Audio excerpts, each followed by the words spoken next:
This is the High School Football America podcast for May the 19th, 2020. I'm Jeff Fisher. The High School Football America podcast is brought to you by GameStrat, America's premier sideline instant replay system with outstanding reliability and faster speed than Huddle Sideline. Plus, GameStrat has outstanding customer service, along with different plans priced right for every coach's budget. And right now, GameStrat is offering a discount of up to $200, which means it's cheaper than Huddle Sideline. Plus, GameStrat is making it risk-free. If you make the switch now, and there isn't a 2020 high school football season, your money will roll right into 2021. No risk, and you can't beat that, but you have to act now, or by June the 30th. To get a demo, go to GameStrat.com or click on the GameStrat banner ad located on every page of HighSchoolFootballAmerica.com. Well, it's not very often that I get to go back to my hometown area. I always say Pennsylvania is my hometown area, but today we're going to zero in on the Lehigh Valley and specifically the Easton area, which is really, truly my hometown, although somebody reminded me the other day when I said Easton, he said, well, you went to Wilson, Jeff. Easton's just the town. I'm like, oh, come on, people, just calm down here. But anyway, we've got a nice conversation coming up here with Jeff McCann. He's been on the show before. He is the executive director of the AthLife Foundation, and it's an organization that works around the country doing really great work with high school students. They've got a great event coming up here on Wednesday that Jeff's going to talk about. But as we bring him in here, we're going to kind of remind everybody what the AthLife Foundation does, and he's going to do a great job with that, wrapping it up. And then we'll talk about this really big event that's coming up on Wednesday, virtually, of course, because we've got to keep our distance still. Welcome to the show, Jeff. Hey, thanks, Jeff. It's always a pleasure to talk to somebody from the Lehigh Valley. Appreciate you having me on. Thank you. And you're one of the few people that won't make fun of my dumb Dutchman accent or anything like that, since we all sort of speak like that. Yeah, we don't know we have accents when you're here. Nobody knows. Oh, well, I always like telling the story, and I keep throwing it out there and rubbing it in. When I came to Atlanta the first time, which was right after, really, basically, I left the Lehigh Valley after Chicago, and somebody said to me, you're a Yankee. And I said, no, I'm a Red Sox fan. He said, no, I'm talking about that accent. You're a Yankee. So anyway, and they're serious about it, too. But anyway, as we move on to what we're here for, let's start, at the very beginning. Since it's been probably 8 or 9 years since you've been on the show here, let's just talk about the AthLife Foundation and what it does and all the good it does around the nation. So Jeff, the AthLife Foundation was created in the spring of 2010 to really kind of take a concept that has worked extensively in higher education and bring it to secondary education. And that's the concept of academic athletic coaching and student-athlete development. That profession exists across every Division I, II, some junior colleges, HBCUs, all around the country, and has been in existence for almost 50 years. And over the last 2 decades, we've seen such significant impact when this kind of position, this academic athletic coach, is in place at a high school. It can really add benefits to the school, not only just for the student athletes, but the school at large. So we've been working now at this for 10 years with our platform, and we really help schools create and sustain this position in a number of different ways. Sometimes we'll have grant funding to help them seed it, and often more than not, it's the training and professional development and best practice sharing that really helps the schools sometimes create this position on their own and just have a place to really link to and legitimize the profession. So I hope that makes sense. Mm-hmm. And, we've helped over 75 schools in the last 10 years get the position up and running in 13 different states and in Washington, D.C. area. So it's been pretty great to see, and we feel like we're very close to really pushing this thing to the next level. So we're excited about, the prospects of what lay in front of us, despite, the challenges that we're all currently in.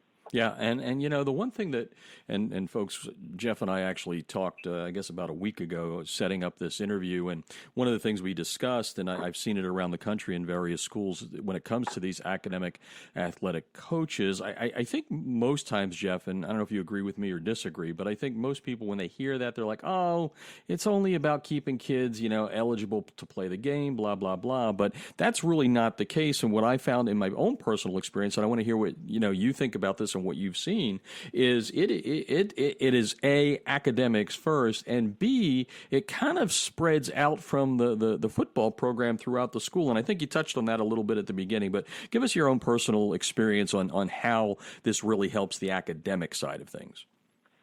Yeah, so we're grounded in positive youth development through sport, philosophy, and theory and training. And part of prescribing to that philosophy is, we say all the time, problem-free does not mean prepared for the future.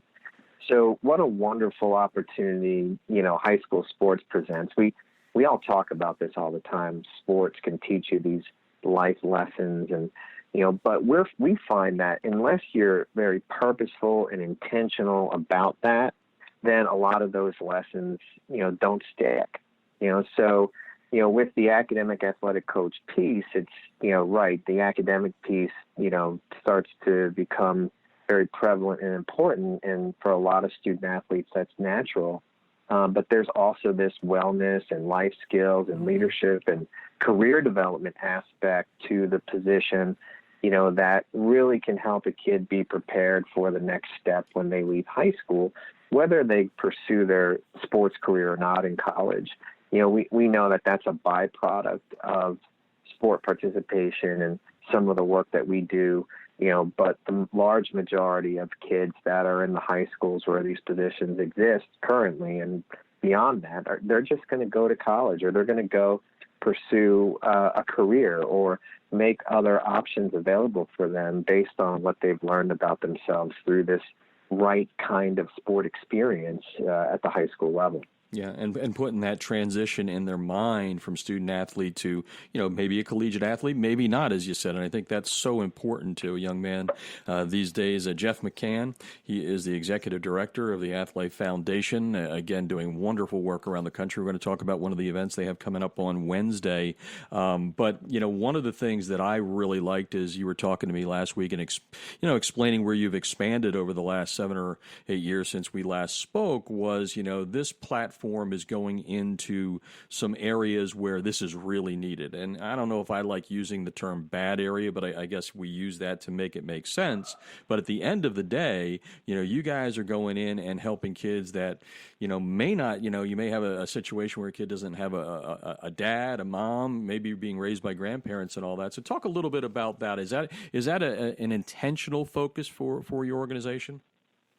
Yeah, absolutely. That's where we lead, and together with some of our funding partners, that is the scope. It's to really target deserving kids from challenged communities, and that's really where this starts. But honestly, we believe in the rising tide lifts all boats theory as well. So everybody's welcome. It's when we have the geographic funding partners where we really target, but that's where we want to be exactly, Jeff. And, we see incredible results. And, it's incredibly empowering to hear the stories out there and see the data impact across the schools once they have this position in place. And as you mentioned earlier, this is beyond football. This isn't a football thing. This is schools identify primary target teams to work with, male, female.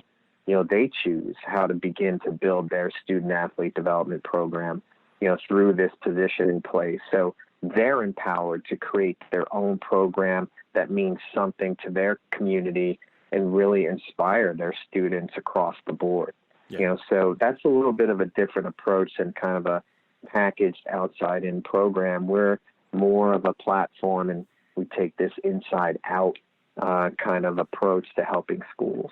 Yeah, there's no such thing as a one-size-fits-all, despite what people may want you to believe. Jeff McCann is on the line with us, the AthLife Foundation. We're talking about that. And, and we're going to get to the event coming up on Wednesday. And before I get to kind of the segue into that, you sort of mentioned it that, the stories you've been, a part of over the course of a decade. Is there anything out there, one or two kind of short snippets you can kind of, give to the listeners here to understand things that put a smile on your face and keep you happy to go to work every day?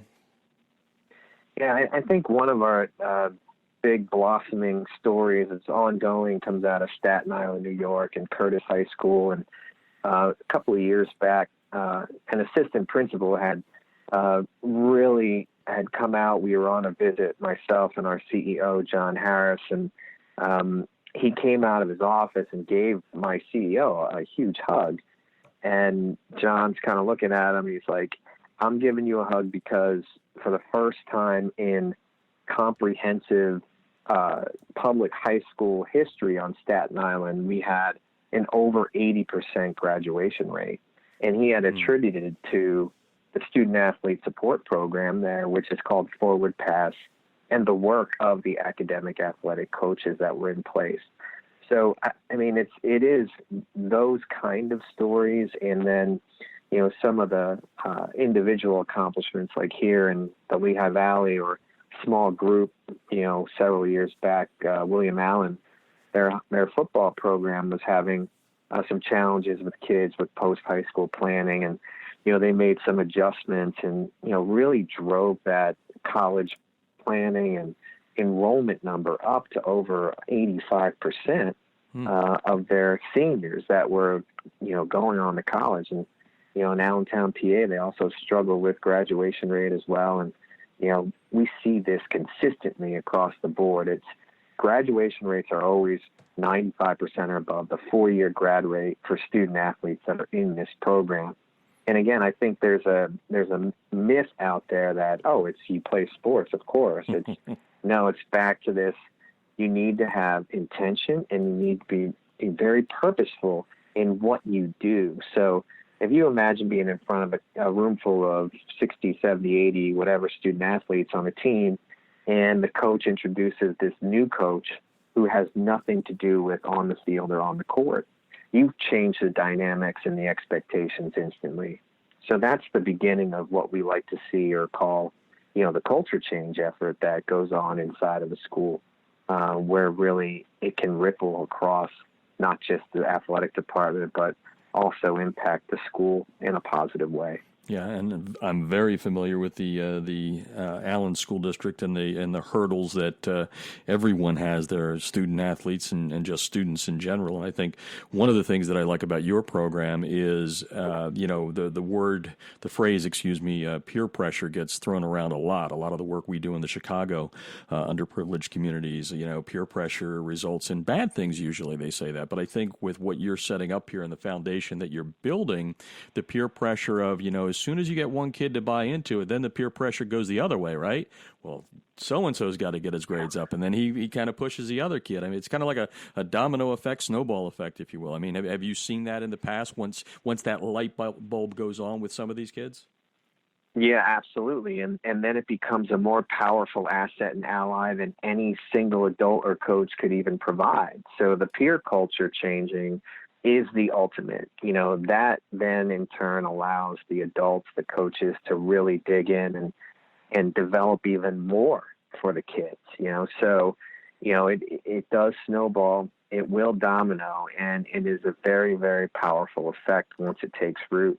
And, we know this too, this takes time. I think for a lot of schools, when they engage, we let them know, this is, they know it's going to be a long haul, and we're going to go through some ups and downs, but 2 or 3 years into it, immediately they start seeing the impact. But after that 2 or 3 year time period, it really starts to take root, and then it becomes something that the school itself knows that they can't live without, because it's having such a positive effect. Yeah, and that's what it's all about, changing kids' lives and getting them thinking in a different direction. Jeff McCann is on the line, the executive director of the AthLife Foundation.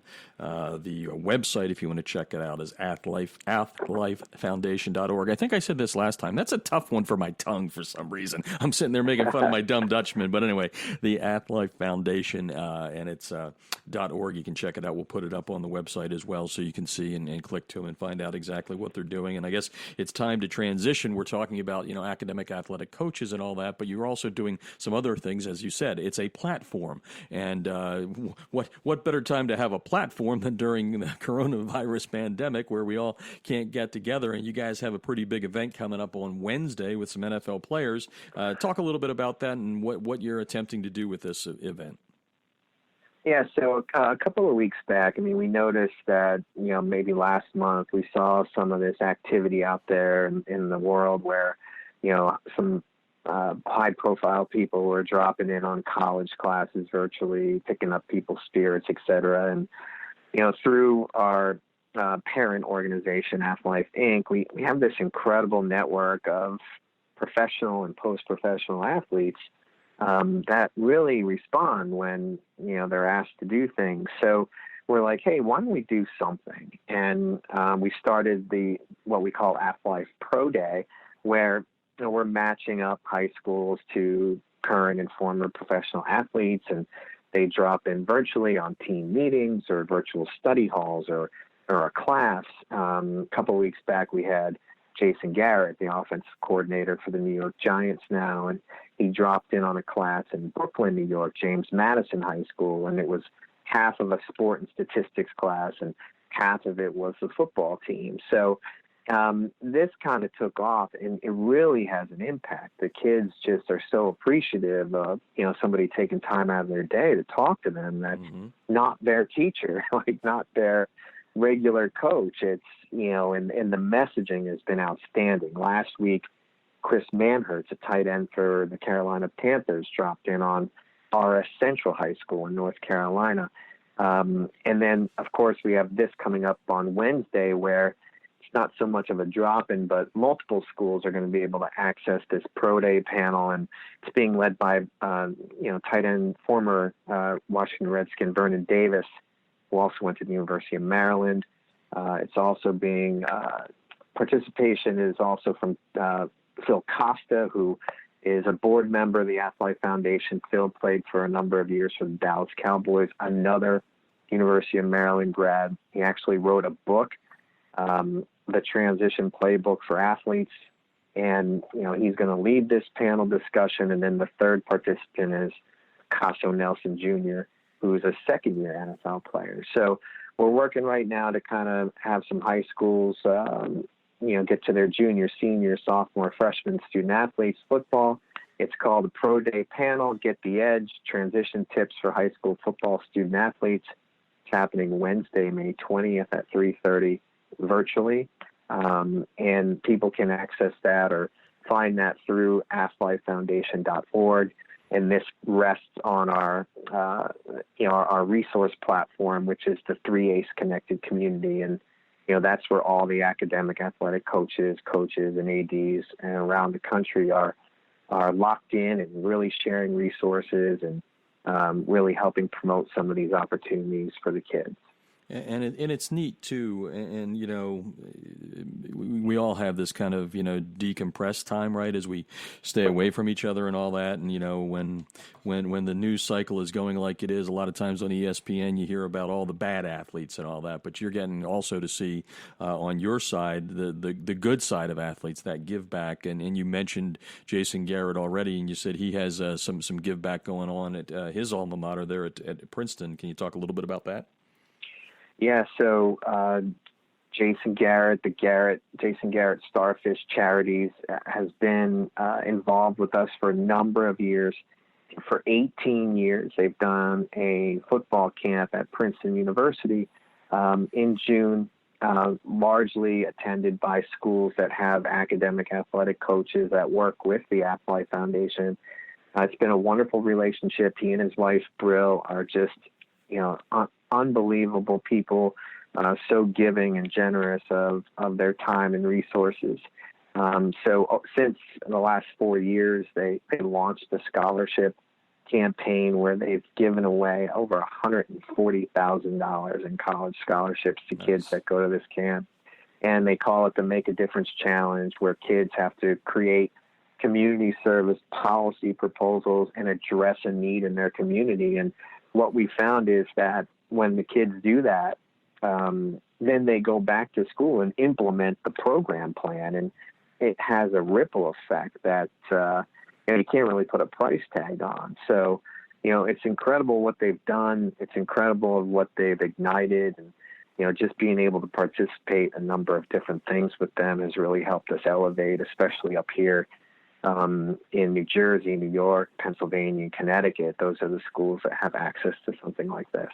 Very, very interesting, the platform that you've put together, the AthLife Foundation. Jeff McCann is the executive director. We're talking with him today. A couple of things going away here. People are listening and saying, wow, this is pretty cool. I'd love to get involved, whether it's a school or someone that may want to be a donor. Talk a little bit about the process of how they can get to work with you. Yeah, so I think hitting our website first, it's athlifefoundation.org. Or you can email info@athlifefoundation.org, and that's ATHLIF as in Frank E, foundation.org.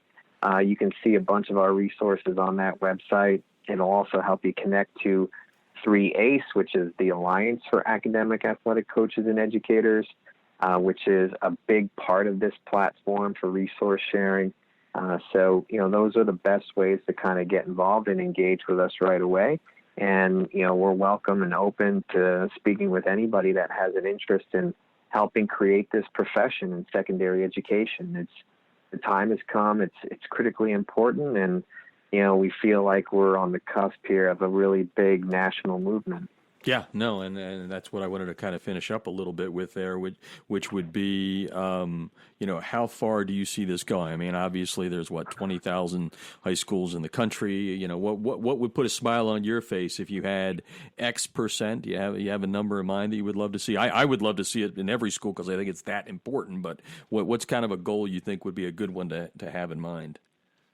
Yeah, I think that number is quite large in our minds, especially in the challenge communities. So if we're able to get momentum in all the major cities and urban centers, I think, that's really where we want to make sure that something like this exists, but 20,000 sounds like a great number. I mean, we're trying to change the landscape of secondary education. So, look, once this becomes normalized and, folks look at this position as, hey, we have a guidance counselor, we have a math teacher, we have an academic athletic coach, that's where this needs to go.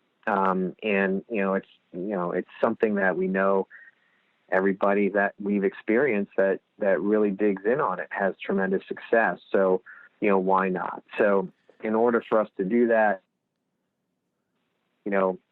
20,000 is good, Jeff. I'm going to sit there on that. Like we need everybody in the pool here. Yeah, well, we're here to help you as well. I mean, really, if you look at it, obviously, just like we do with a smaller media company trying to make a difference on the national landscape, you're pushing this huge boulder up the hill, hoping it doesn't roll back over top of you. But when you get it to the top, it rolls down. And I think the top for you guys, if I've analyzed it right, is it could be almost a generational thing, right? You're going to need some kids that are being helped right now. Us old fogies may not realize what good there is in an academic athletic coach, but the kids that go through that, boys and girls that go through it and see the difference that it makes, take advantage of it, and now are back as adults, I think that's where you make the tipping point, right? Because now you don't have to sell them on the importance of an academic athletic coach. You're still in the process of kind of educating, right? But once we get through, 10 years down the line, I think not that I'm going to say it's going to take 10, but you understand what I'm saying? I think that could make a huge difference. Jeff's probably there like, I like the 20. Why don't you shut up at 20, Jeff? You had me at 20,000. Well, 10 years is going to go by real quick, as we know. The older we get, right? It goes by in a flash. So I'm sure we'll get there sooner rather than later. But you're absolutely right. We, look at 10 years, and we're starting to see that. Like you're already starting to see that. You have young men and women out there that have come through these programs and that were created by their schools. And, it's something where they can always reconnect back to. It's a sense of pride. So, I agree with you. Yeah, that's really when it starts to happen, that second generation. Well, I hope it does. And as I said, our platform is here for you. And I think I touched everything, but I always want to give that person the opportunity at the end. If I didn't touch on something, anything I missed, any message you'd like going away from here? No, Jeff, I really appreciate you opening up to us here and helping promote our platform and our work. I'm very grateful for that. And look, we'll figure out what's next, and we look forward to some of the things that are happening to end the school year virtually on the right note for a lot of kids out there right now that are trying to figure some things out. So thank you. You're very welcome, and you're always welcome to come back and talk about the AthLife Foundation, whatever you want. Have a good evening. All right, you too, Jeff. Thanks. Take care. Bye-bye. And that's today's High School Football America podcast, brought to you by GameStrat, America's premier sideline instant replay system with outstanding reliability and faster speed than Huddle Sideline. Plus, GameStrat has outstanding customer service, along with different plans priced right for every coach's budget.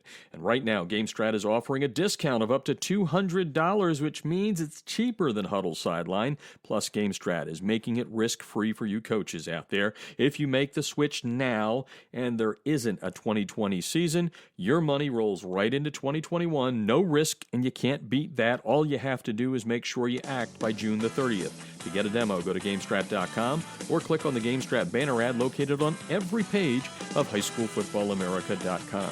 I'm Jeff Fisher, and you've been listening to the High School Football America podcast.